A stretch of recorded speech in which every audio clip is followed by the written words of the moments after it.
All right, everybody, we're gonna transition into V1 skiing. And so we talked about double pole, V2 open field. That was all very narrow stance. V1 is a climbing position. It's the high torque, high leverage position. So we're not having the feet narrow. We don't have time for that. So we're in a wider stance.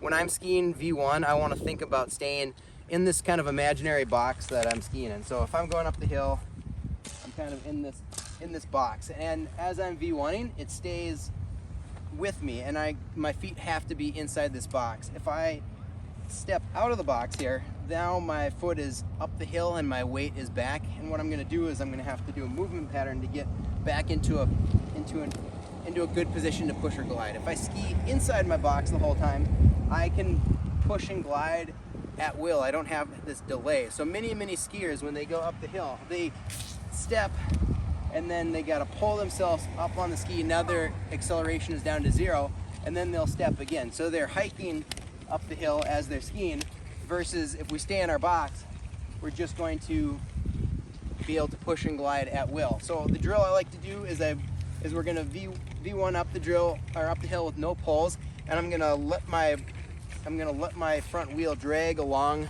the asphalt as I'm skiing, and that's going to keep my hips forward, right? If I hike and step, I'm going to hit the back wheel first. So I'm going to keep the front wheels down, and it's kind of you don't want to do this long term. It'll wear out your roller ski wheels, and on snow you'd catch tips and stuff. But on roller skis, you can have this nice lateral movement pattern inside your box here without stepping. It's nice that this bike path has a dotted line down it. So we see a lot of people that don't get really good weight shift in V1. So the nice thing is we want to kind of keep our legs on either side of the dash line, and we just want to work on shifting weight back and forth. Brian Gregg likes to do a drill where he holds an imaginary bucket and kind of goes back and forth. I kind of like to use my hands like I have ski poles, but we want to have this airspace between our legs, and we want to basically get our center of mass on each side of our body. So, and it should be equal. So as much pressure and glide I get on the left, I want to get that on the right. So as I go along here, I'm working on getting very equal push on both sides.